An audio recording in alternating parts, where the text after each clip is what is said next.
Bintang 7. Nah, kok bisa belok ke politik? Oh. Oke. Gue gini nih. Gimana? Gue aja di panggung yang notabene sedang berakting. Iya. Ya kan gue di panggung kan suka julid lah, Iyalah, suka apa. Itu netizen banyak yang benci, banyak yang baper. Gitu ya? Nah itu masih gue alamin. Lu jangan pikir gue kalau di sosial media nggak ada yang benci. Ada. Pertanyaan harus dijawab cepat. Dalam waktu dekat, langkah konkret naik ke legislatif atau eksekutif. 3, 2, 1.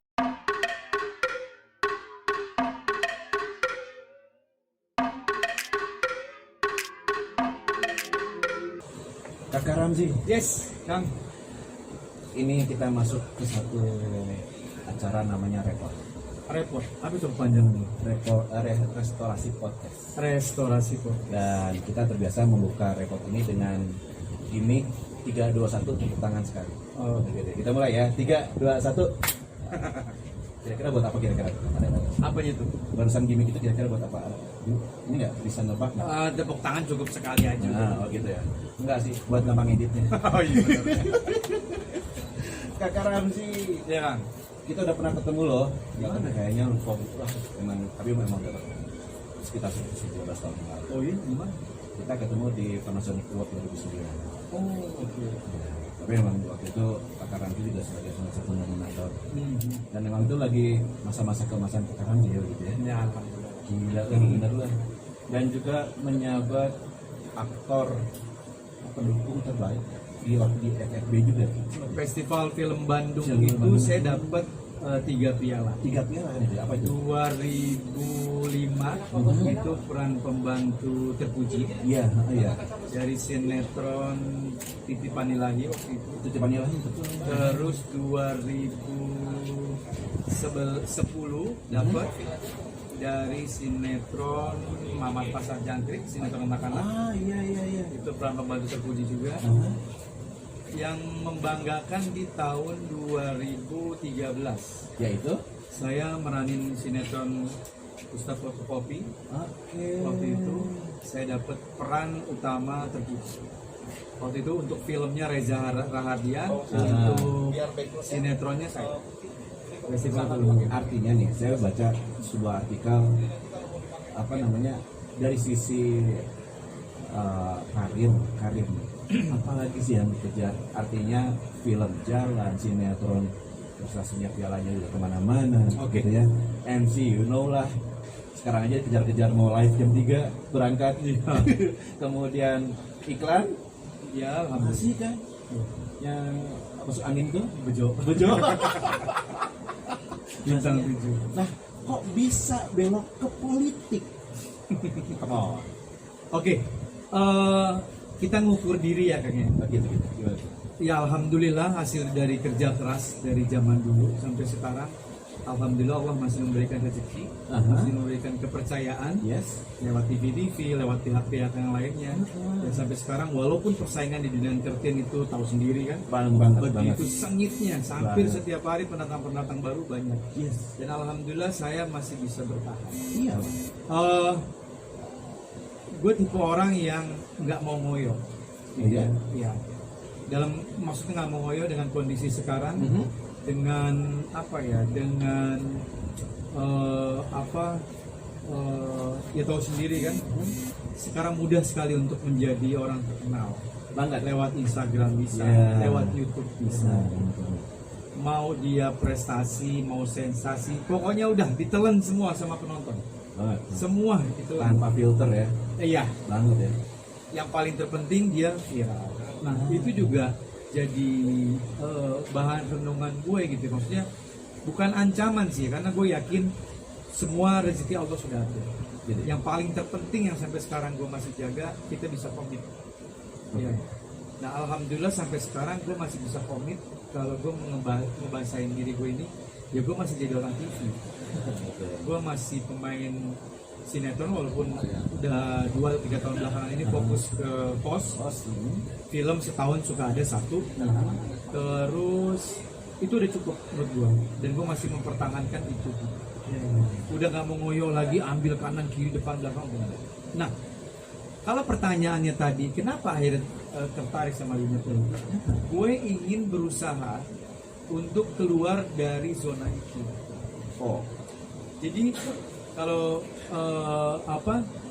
gue nggak mau akhirnya yang tadi gue bilang kan, YouTube, Instagram, apa segala macem, hampir mayoritas artis sekarang punya konten YouTube. Gue nggak mau masuk ke itu gitu. Justru akhirnya gue punya passion yang berbeda. Kalau ditanya politik, hal-hal seperti itu, gue memang dari dulu memang begitu. Teman-teman dekat gue pada tahu. gitu ya. Teman-teman dekat memang- gue pada tahu. Orang pada sibuk sama sosmed atau segala Iya. macam. Gue suka baca media online atau segala gitu. macam. Gue di beberapa grup WhatsApp yang memang kebetulan banyak toko gue aktif. Jadi Jadi sebenarnya memang banyak yang nggak tahu ya kalau Kak Karam. ya kan suka bertolak belakang dengan penampilan gue di TV. Penampilan Iya. gue di TV kan gue harus menjadi orang Yes. lain. Yes. Ya kan? Oke. Tahu sendiri kan di album Leader, di Song DA, gue di Yes. Kantor, ngejulit apa 112. segala macam itu kan kita sedang memerankan 591. karakter yang Siapa? cukup Rajif. bagus. Tapi kan kita juga punya sisi passion yang lain. Ternyata ya. Nah, kalau politik gue nggak ngerti kenapa ya, memang dasarnya suka, Emang suka dasarnya dan selalu ngikutin dan akhirnya sedikit banyaknya jadi tahu. apakah punya misi tersendiri masuk ke politik? Misi gini, gue sekarang 45 tahun. Yes. Alhamdulillah sampai sekarang masih dikasih kepercayaan untuk tampil di. Oh, masih. Nah, gue tuh kepengen, lu udah banyak memberikan kontribusi gak? Untuk sekarang sedikit banyaknya gue udah bisa memberikan kontribusi. Apa sih kontribusinya? Menghibur buat pemirsa di rumah, ya dong. Dengan tampilan dan treatment dan karakter yang gue mainin di TV kan gue menghibur. Orang tertawa, orang ada yang gemes, kesel apa segala macam. Itu kan juga udah menjadi sesuatu memberikan kontribusi untuk orang lain kebaikan. Nah, apakah itu cukup? Menurut gue belum cukup. Gue ingin memberikan kontribusi yang secara langsung. Orang hanya ngelihat gue di TV, tapi gue mempunyai ekspektasi, gue mempunyai keinginan, gue pengen mempunyai kontribusi atau ingin memberikan sesuatu yang sumbangsi ya bahasanya yang bermanfaat. langsung.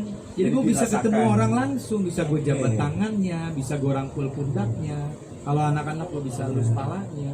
Tanpa Itu ada real. barrier ya, tanpa Iya, ada iya, media yang menghalangi iya. ya. Caranya banyak, tapi gue coba berusaha untuk dengan cara seperti ini. Terus, Ya. nah langsung ini menjurus nih pertanyaannya nih. Setelah memilih politik, kenapa memilih berlabuh di Nasdem? Why? Kan banyak kok pasti kan dengan partai yang kita sebut, ada partai artis lah, ada partai apa kan sebenarnya saya yakin seorang Kak Ramzi banyak yang meminang. Ya, sedikit banyaknya di setiap partai di Indonesia, mungkin ya, ini subjektif penilaian gue, sedikit banyaknya mungkin hampir sama. Oke. Kalau kita bisa berpikir positif, tujuannya semua sama, untuk kemaslahatan, untuk kesejahteraan, gitu ya, itu hampir semuanya sama. Cuman akhirnya setelah kita, yang tadi gue bilang, gue mengikuti perkembangan ini sudah cukup lama, akhirnya buat gue diberikan kesempatan untuk bisa memilih. Kan tadi gue bilangnya sedikit banyaknya hampir sama. Tapi sedikit banyaknya hampir sama. Kalau kita lihat secara langsung, istilahnya kita deketin, baru kelihatan bedanya dari partai satu dengan partai yang lain. Nah, dengan kata lain, akhirnya gue memilih Nasdem. Menurut gue, mungkin gue subjektif, berbeda dengan yang lain. Tapi itu kan udah hasil riset yang cukup panjang. Cukup panjang ya. Itu pertama. Yang kedua, nggak bisa dipungkirin, ketika kita ingin bergabung dengan salah satu partai, itu kita harus mempunyai keterikatan yang begitu dekat. Dengan siapa? Dengan orang-orang partai tersebut. Ya, satu dengan orang-orang DPP, terus dengan mereka-mereka yang mempunyai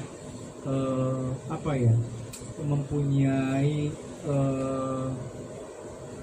bukan kekuasaan sih ya, maksudnya mempunyai hak untuk mempunyai punya jalur. power lah ya gitu ya. supaya apa? Supaya niat baik kita akhirnya diapresiasi dan akhirnya insya Allah direalisasikan. Tapi itu saya tertarik loh sama poin yang barusan. Jadi bukan hanya dari sisi logika ya, tapi juga ada punya ikatan batin sama si partai. Iya, tersebut. akhirnya kan dengan kita kebetulan gue punya sahabat teman gue, Oke. ada namanya Rajib. Dia memang gue cukup dekat sama dia, dan memang dia sudah cukup lama mengenal Nasdem. Oke. Akhirnya salah satunya pintu masuknya lewat dia, akhirnya gue tukar pikiran untuk segala macam. Terus akhirnya gue dikenalkan dengan penguasa dari Nasdem gitu ya. Untuk apa? Iya, penting. Untuk apa? Bukan untuk akhirnya gue menunjukkan arogansi atau apa, ini gue deket, tidak. Tapi yang tadi gue bilang, ketika gue punya niat baik, ini nih senior harus kita deketin. Dalam arti apa? Supaya mereka tahu kita ini punya niat baik, kita punya niat serius, meyakinkan mereka gitu ya. Nggak serta-merta ujuk-ujuk memang dompleng doang gitu ya. Tapi memang ada sesuatu cita-cita, impian yang memang dikejar gitu. Betul. Keren banget. Dan gue juga harus memberikan keyakinan kepada mereka. Gue suka bercanda tuh, maksudnya nggak semua artis loh, kalau gue memang serius, dan gue memang insya Allah bisa menjalankan ini semua. Kalau cari orang terkenal banyak, tapi cari orang yang bisa diandalkan, nah itu seperti itu. Itu keren banget. Nah, the last question untuk sesi kali ini, mudah-mudahan nanti kita bisa ketemu lagi. Insya Allah. Ya. Tadi kemarin kami coba, kita kan kebetulan kita di DPD Kota Bandung, kita coba survei gitu ya kepada anak-anak Gen Z gitu ya. Gen Z itu jadi setelah Gen Y. Yang YX. Nanti di 2024 mereka jadi pemilih pemula. Oke. Kemudian kita coba survei ke mereka. 90% mereka itu anti politik. Nah, baru tadi kita bahas. Kemudian, ternyata sebagian besar terpengaruh oleh media.